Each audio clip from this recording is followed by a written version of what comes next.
Bom, realmente, a gente olha para o nosso próprio umbigo aqui e acredita que nós somos o nosso jeito de olhar é o único jeito ou o melhor jeito de olhar qualquer questão, né? O que não necessariamente é verdade. Na verdade, assim, muito provavelmente não é verdade, né? De novo, a gente especialmente aqui a galera da América aqui, a gente é meio, tirando a Austrália, a gente é jovem, né? A sociedade brasileira é jovem, né? Se a gente for comparar com a sociedade europeia ou com as outras sociedades. Sim, Então, o IBGE ele fez aí o censo, deu 34 anos, se eu não me engano. É a média de idade da população brasileira. A gente é adulto, né? Vamos colocar não, assim, eu adulto. quis dizer jovem em tempo que a gente existe. Ah, entendi. Sabe qual é? De formação de Então, país, assim. assim, Tá. Cultural. É. Então, assim, a gente estamos chegando na brincadeira aí, né? E, assim, a Austrália é um pouco mais jovem ainda, né? Mas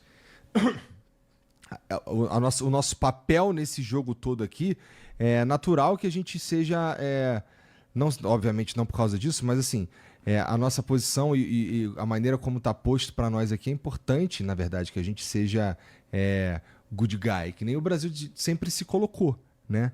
Assim, good guy no sentido de não bonzinho, mas, porra, boa praça, né? A gente é meio boa praça no jogo geopolítico, né? A gente puta, quer ser amigo de todo mundo, não quer briga de uma forma geral e tudo mais. E essa para nós é uma posição vantajosa, com certeza, não é? Sim.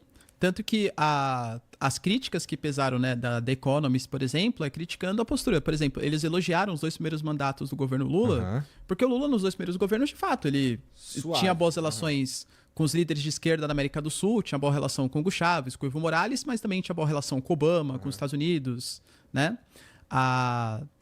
Até falando da geopolítica brasileira, a gente vai ter uma reunião importante agora, que vai ser a cúpula dos BRICS, que vai rolar no dia 6 e dia 7, agora no Rio de Janeiro.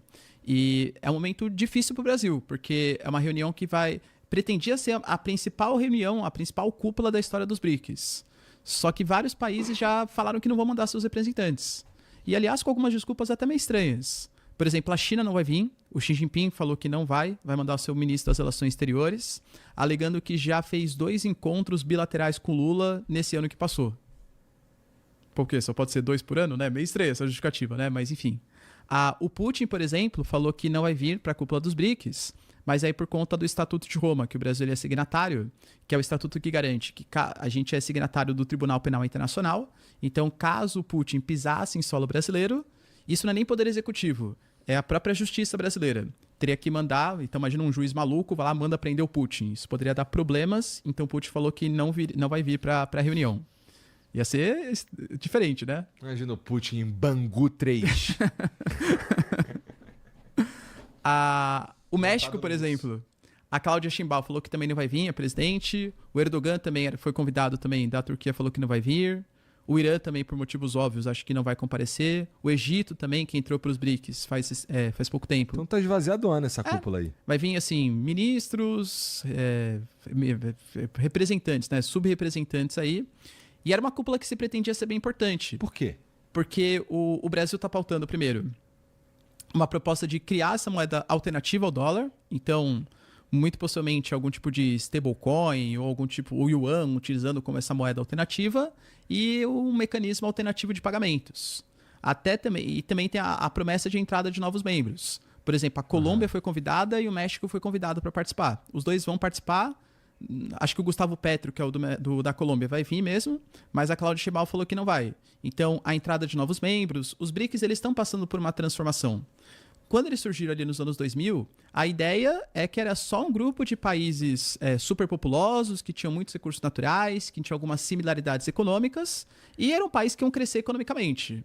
Aí eles se juntaram, criaram um banco de desenvolvimento, que é o NDB, o Banco dos BRICS, e aí, pouco a pouco, principalmente depois da guerra Rússia-Ucrânia, eles foram se transformando de um grupo que fala sobre questões econômicas e passaram a ser um grupo que fala sobre questões geopolíticas.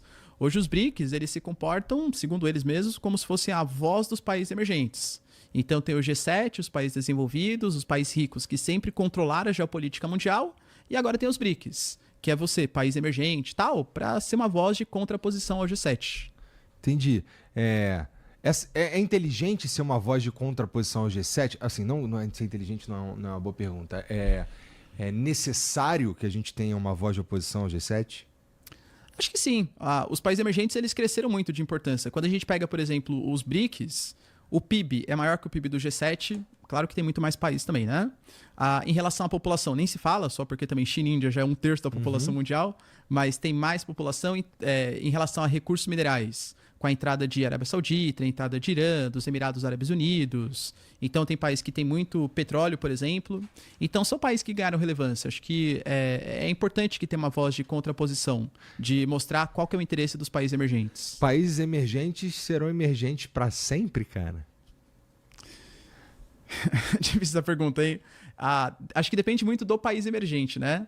A China, por exemplo, já é difícil classificar o que a China é. A China é um país desenvolvido. Porque é um modelo novo. Se a gente pega aquele modelo meio que antes da década de 90, era bem fácil. País de primeiro mundo, segundo mundo, terceiro mundo.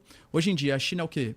Porque a China é um país riquíssimo. Mas a China tem setores ali de população miserável. A Índia é outro exemplo. A Índia é uma potência tecnológica. A Índia tem o Vale do Silício lá do Oriente, que é Bangalore, que é um centro de inovação tecnológica dos melhores do mundo. A Índia tem mais de 60% da população que vive ali no campo, em setores... E aí, a Índia é um país desenvolvido? Ou é um país rico? Entende? É meio complexo, assim. Então, acho que é um novo momento da geopolítica e da economia global em que ser país rico não necessariamente vai significar ser um país desenvolvido, do ponto de vista de qualidade de vida. O que define um país desenvolvido pelos conceitos atuais? Tem um índice chamado de IDH, que é o Índice de Desenvolvimento Humano. Ele parte de 3 mensurações. Ele mede a economia de um país. Geralmente você pega o PNB, que é o Produto Nacional Bruto per capita. Você pega, em relação à saúde, a expectativa de vida do país e a taxa de mortalidade infantil. E pega de educação, que é a taxa de alfabetização e a expectativa de anos de estudo.